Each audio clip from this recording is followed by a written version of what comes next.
De retour dans l'Africa Newsroom, nous sommes toujours en compagnie de Raphaël Goma, enseignant-chercheur à l'Université Paris 13 Villetaneuse, Alfred Thiong'o, éditorialiste d'Africa 24. Tout de suite, le Grand Angle.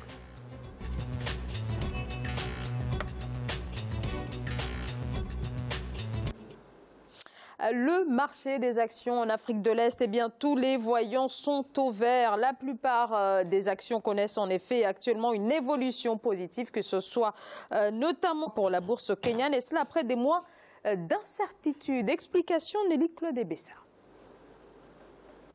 La bourse de Dar es Salaam a clôturé le premier trimestre en mars avec une hausse de 14% du chiffre d'affaires à 37,88 millions de dollars contre 33,17 millions de dollars en 2017. La bourse de Nairobi, quant à elle, a enregistré une croissance de 3,2 milliards de dollars de la richesse des investisseurs de janvier à mars 2018. La capitalisation boursière est passée de 25 milliards de dollars en début d'année à 28,2 milliards de dollars. Pour le cas de la Tanzanie, le fait que certains opérateurs de grande envergure puissent entrer dans le marché financier a dû permettre à cette bourse de mieux se comporter. Et compte tenu du fait que ces deux économies, celle de la Tanzanie et celle du Kenya, sont en train de se comporter mieux dans la mesure où la consommation interne a augmenté, le taux de croissance s'est amélioré. Ces deux économies, en réalité, sont en croissance permanente. La bourse ougandaise a enregistré une forte croissance mesurée par la performance de l'indice All Stock. La performance de l'indice USE All Stock est passée de 1154,35 points à la fin de la même période en 2017 à 2193,36 points au premier trimestre de cette année. L'indice de la bourse tanzanienne des valeurs domestiques a clôturé le trimestre avec une amélioration de 4092,14 points après que les valeurs bancaires ont subi une mauvaise gestion des prêts. L'indice de la bourse de Nairobi a quant à lui progressé de 2,5% en mars contre 0,7% en début d'année. Les ventes à l'étranger découlant de la sortie des investisseurs étrangers à but lucratif ont ralenti en mars pour s'établir à 11 millions de dollars contre 14 millions de dollars en janvier. La tendance va être beaucoup plus importante. Il n'y a pas de perturbation particulière. La relance économique est en train de mieux se comporter.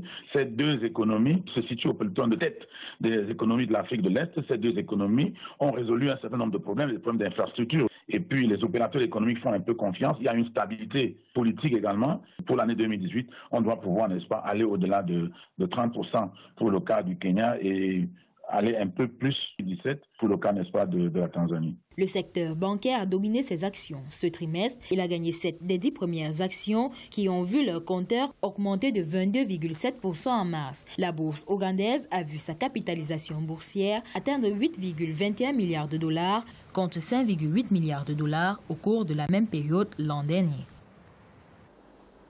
Alors, ces marchés est-africains sont souvent marqués par une forte volatilité en raison de la faiblesse du nombre d'acteurs qui y opèrent. Raphaël Goma, est-ce que cette embellie peut durer compte tenu des conditions ou est-ce que c'est une embellie qui va être finalement qu'à court terme ?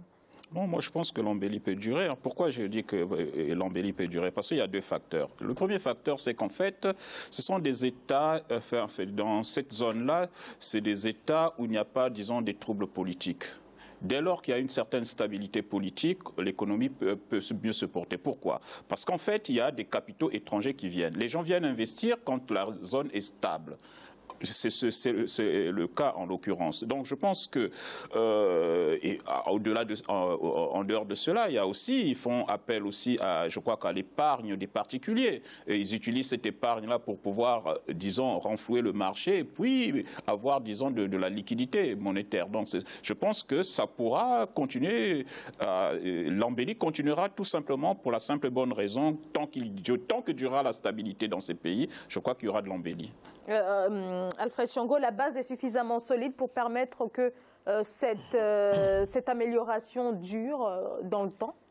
Disons, quand on regarde justement la structuration du marché en Afrique de l'Est, et en Afrique australe en général, avec les différentes bourses qu'on a évoquées ici, Kenya, Tanzanie, Ouganda, Rwanda et Burundi, avec cette idée d'intégration, de tous les efforts que les gouvernements ont fait justement pour créer une forme d'intégration, non seulement des bourses, mais économique de l'Est de l'Afrique, pour soutenir justement ce marché boursier, que ce soit des actions ou de l'agriculture.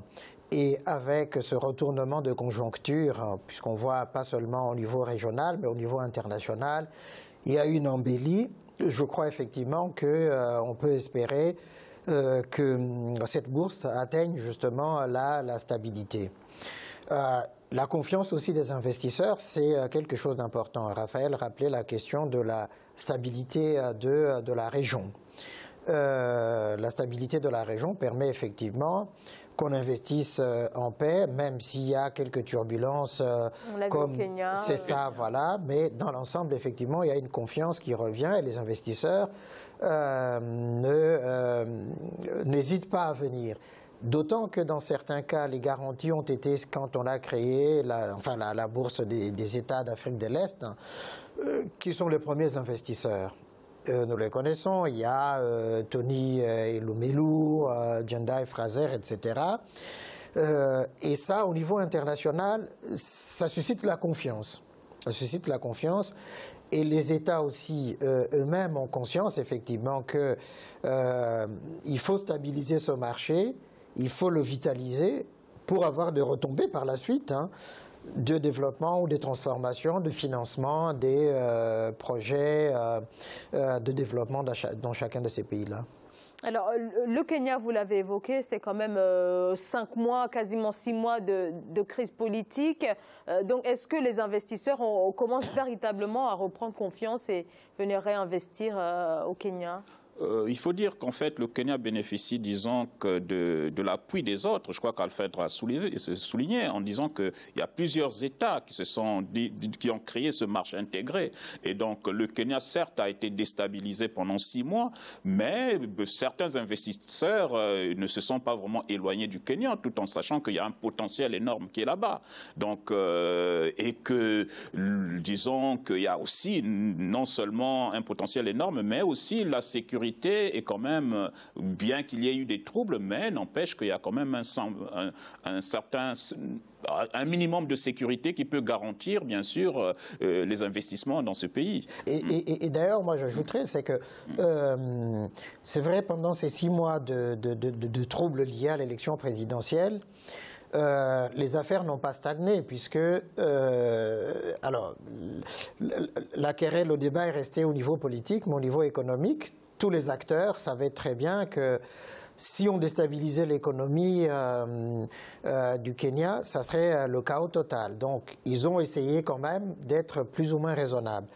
Et puis, il y a eu les interventions aussi de la région, des partenaires aussi extérieurs pour dire « mettez de l'eau dans votre vin à chacun d'entre vous ».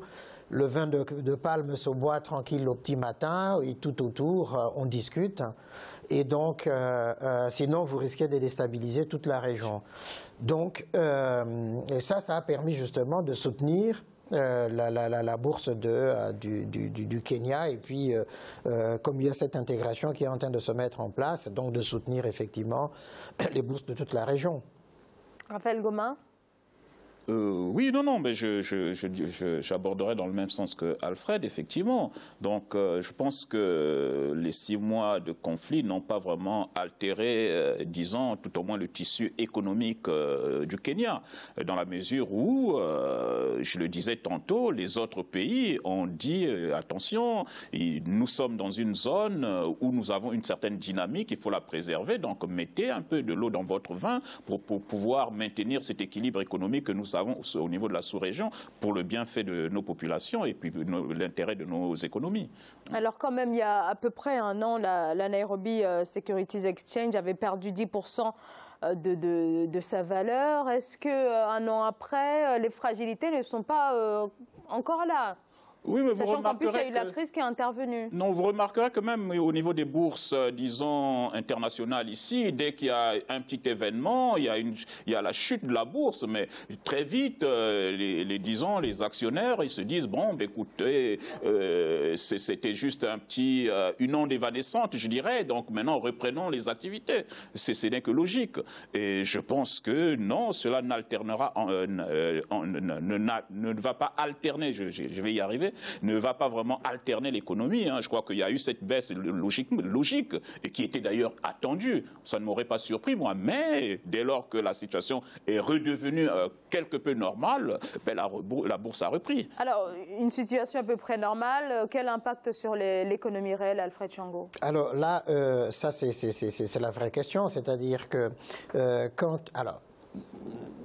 si on met de côté les flux financiers, la spéculation financière, boursière, pour le reste, effectivement, c'est la solidité, la stabilité des entreprises qui sont cotées en bourse ou qui génèrent justement des revenus qui peuvent être redistribués dans, je dirais, les investissements.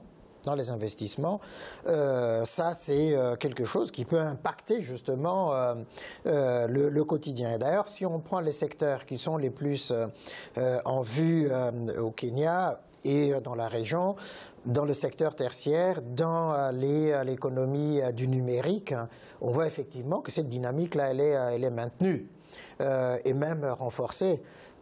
Par les alliances d'ailleurs qui se tissent entre les investisseurs qui ont confiance justement dans ce marché-là. Parce que c'est un potentiel énorme des populations qui peuvent consommer et que donc effectivement il y a intérêt à soutenir justement et à stabiliser la bourse. Un dernier mot, Raphaël? Oui, justement, comme le dit d'ailleurs Alfred, je dirais qu'effectivement, au niveau, bien sûr, disons, le développement des produits, de la technologie, donc c'est un secteur qui est porteur dans ces pays-là. Et donc, effectivement, et ça peut permettre aussi la redistribution des capitaux et peut permettre aussi un essor au niveau de la consommation et booster les économies. Je crois que ce n'est que logique. Moi, ça ne me surprend pas que dans cette région-là, qu'il y ait cette dynamique. Et je suis persuadé que cette dynamique va perdurer. Très bien, on va marquer une courte pause. Restez avec nous, à tout de suite.